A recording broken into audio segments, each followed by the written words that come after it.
Tahu nggak sih, di tanah Jawa ini, dulu ada seorang raja yang kisahnya tuh keren banget kayak di film-film kolosal gitu. Namanya Prabu Sanjaya. Nah ini kita bakal ngulik cerita hidupnya.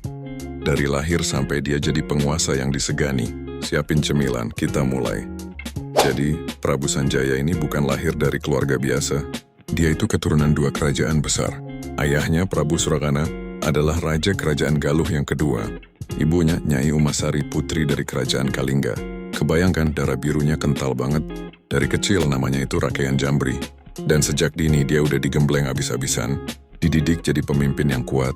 Belajar ilmu agama, strategi perang, sampai cara ngurusin negara.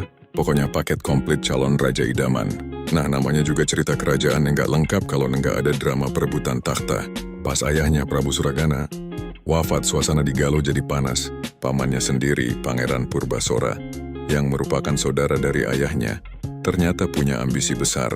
Dia nggak sabar pengen jadi raja dan akhirnya nekat merebut takhta dengan cara kekerasan. Istana jadi kacau balau. Disinilah Rakyan Jambri, yang waktu itu masih muda banget, harus menunjukkan taringnya. Dia nggak terima kerajaannya direbut begitu aja. Dengan jiwa ksatria yang udah mendarah daging, dia mulai ngumpulin pasukan. Orang-orang yang masih setia sama ayahnya, para prajurit yang percaya sama kemampuannya, semua diajak bersatu.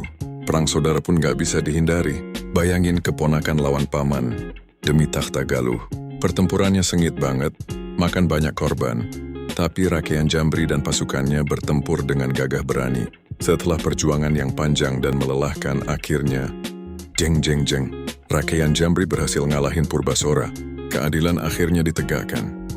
Pada tahun 723 Masehi, dia resmi naik takhta kerajaan Galuh. Sejak saat itu, dia dikenal dengan nama Prabu Sanjaya, gelar yang bakal tercatat selamanya dalam sejarah Nusantara.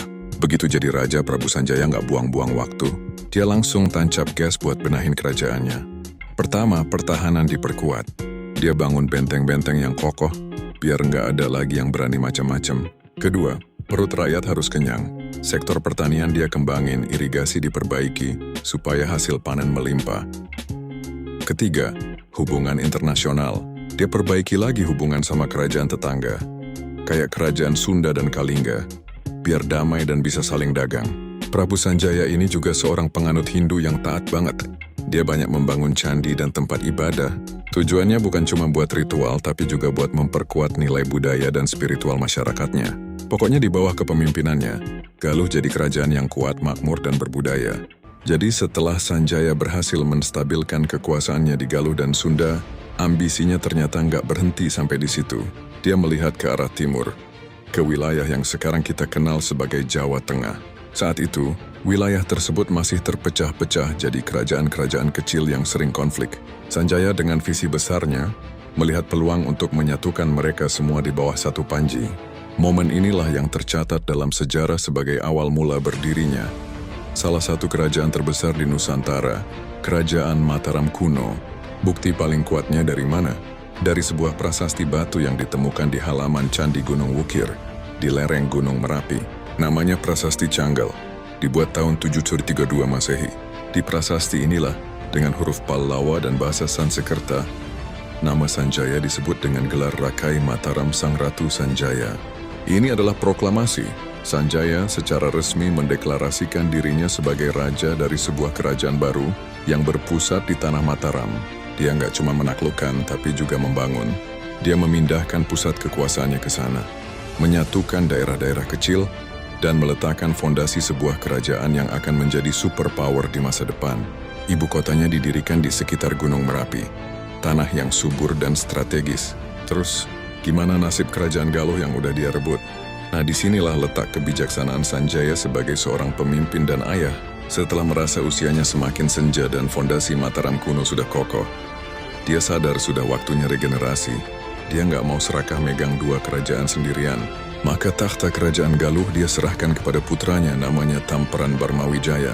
Sementara itu Sanjaya sendiri memilih untuk fokus sepenuhnya pada pengembangan Mataram. Ini keputusan yang jenius. Dia memastikan warisan kekuasaannya di tanah Pasundan tetap berjalan di tangan keturunannya, sambil dia sendiri mencurahkan sisa hidupnya untuk membangun peradaban baru di Jawa Tengah. Prabu Sanjaya akhirnya wafat, Diperkirakan pada tahun yang sama dengan dibuatnya Prasasti Canggal, yaitu 732 Masehi. Tapi apakah ceritanya selesai? Tentu tidak. Kematiannya bukanlah akhir, melainkan awal dari sebuah legasi besar. Warisan Sanjaya hidup abadi. Di Jawa Barat, kerajaan Galuh dan Sunda terus berkembang di bawah keturunannya. Di Jawa Tengah, kerajaan Mataram kuno yang dia dirikan menjadi cikal bakal dari dinasti-dinasti besar yang nantinya membangun candi-candi megah seperti Borobudur dan Prambanan. Jadi Prabu Sanjaya bukan cuma seorang penakluk yang haus kekuasaan.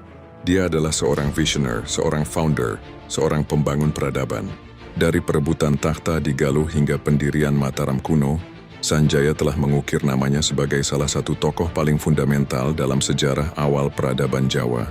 Dia adalah bukti nyata bahwa seorang pemimpin besar tidak hanya diukur dari apa yang dia rebut, tapi dari apa yang dia bangun untuk generasi setelahnya.